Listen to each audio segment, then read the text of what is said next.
Assalamualaikum warahmatullahi wabarakatuh. Perkenalkan, nama saya Dia Ulhak, mahasiswi Universitas Negeri Jakarta, Prodi Pendidikan Teknik Elektro Angkatan 2019. Pada percobaan kali ini, saya akan mempraktikkan jobsit 8 dengan judul osiloskop. Pada tujuan praktikumnya, yang pertama, ada mahasiswa dapat melakukan kalibrasi internal osiloskop. Yang kedua, mahasiswa dapat membandingkan hasil pengukuran tegangan osiloskop dengan tegangan multimeter. Yang ketiga, mahasiswa dapat membandingkan hasil pengukuran frekuensi osiloskop dengan frekuensi multimeter. Lalu yang keempat, mahasiswa dapat menyimpulkan hasil praktikum.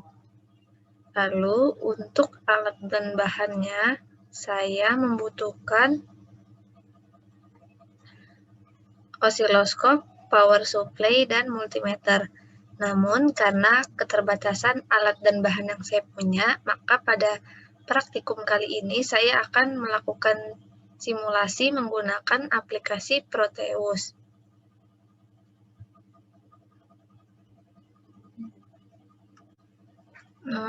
Pada Proteus saya sudah menyusun rangkaiannya kira-kira seperti ini. Di sini saya menggunakan sumber sebesar 180 volt dan frekuensinya 50 Hz. Lalu di sini ada resistor sebesar 1K dan ada multimeter serta yang kotak ini osiloskop dengan ditambahkan groundingnya. Lalu kita play saja. Nah, sudah terlihat tampilan dari osiloskopnya itu. Di sini kita akan melakukan kalibrasi terlebih dahulu. Saya menggunakan angka 45. Saya ubah terlebih dahulu. Nah, ini ada 45. 45, lalu pada dokumen yang di sebelah kanan saya ada Word-nya dan sudah diisi.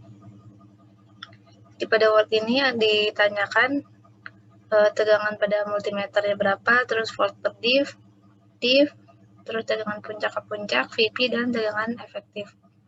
Lalu untuk tegangan dengan sumber 180 terbaca pada voltmeternya itu 127, di sini 127. Terus volt per div-nya saya pakai 45, tadi setelah dikalibrasi saya pakai 45. Lalu div-nya itu 8, dimana div itu adalah kotak. Kan saya hitung kotaknya, tapi dia tidak sesuai dengan garis, jadi akan saya geser sedikit, nah agar mudah dibacanya. Lalu ini kita hitung berapa kotak, 1, 2, 3, 4, 5, 6, 7, 8, nah 8 kotak. Nah ini kita isi 8 pada div. Nah, lalu untuk tegangan puncak ke puncak yaitu A dikali B, di mana A-nya itu volt per div dan B-nya itu div. Jadi A dikali B sama dengan 45 dikali 8 sama dengan 360.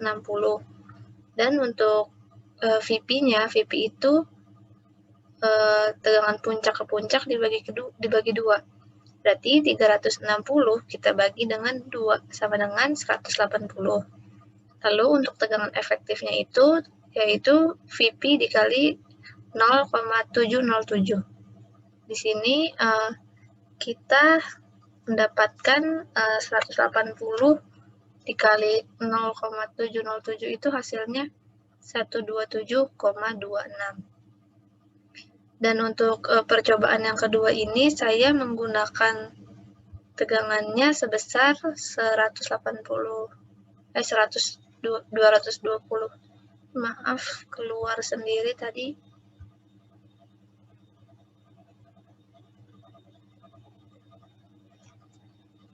Kita zoom lagi agar terlihat. Lalu kita ubah ininya, sumbernya menjadi 220.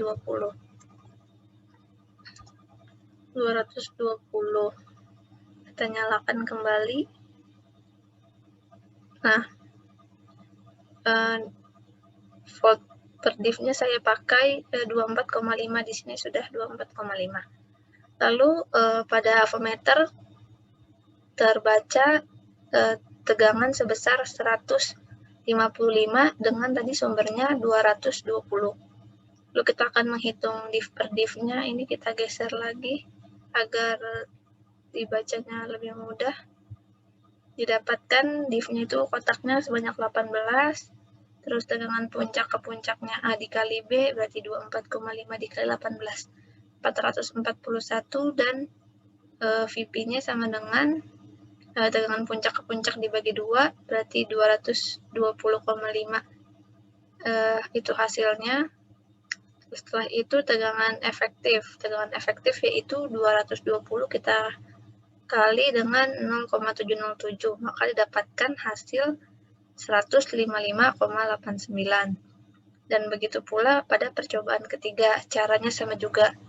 Namun pada percobaan ketiga itu saya menggunakan sumbernya sebesar 300 volt. Selanjutnya kita akan menghitung simpangan.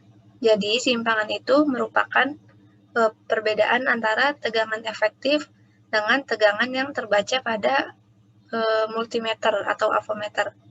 Di mana pada percobaan yang pertama itu tegangan efektifnya 127,26 dikurang dengan 127. Maka simpangannya sama dengan 0,26 atau bisa disebut dengan selisih. Nah, terus untuk percobaan kedua itu simpangannya 0,89 dan untuk percobaan ketiga 0,1. Lalu untuk pengukuran frekuensinya itu saya menggunakan tegangan sebesar 220 dan frekuensinya 50. Ini kita lihat lagi. Untuk melihat ini frekuensinya masih dari 50. Terus kita nyalakan kembali. Geser sedikit. Lalu untuk T per div-nya itu ini yang bagian sebelah sini, di sebelah yang pengaturan horizontal tulisannya. Ini saya ubah menjadi 2.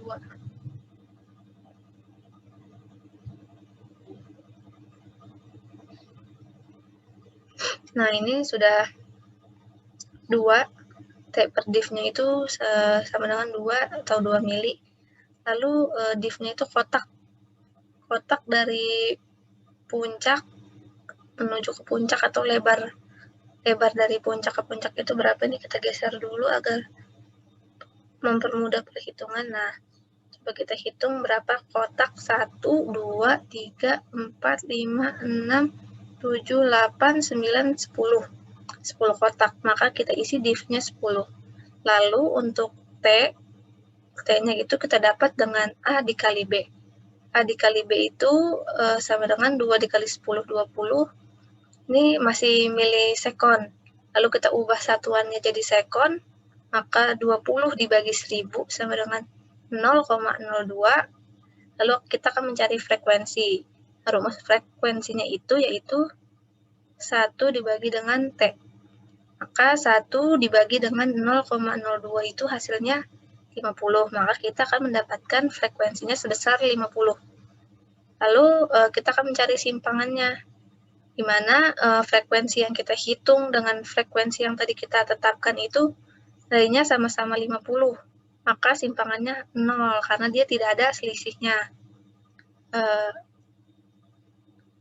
Lalu pada job sheet kali ini saya mendapatkan kesimpulan bahwa simpangan pada osiloskop ini sangat dipengaruhi pada saat kita melakukan kalibrasi.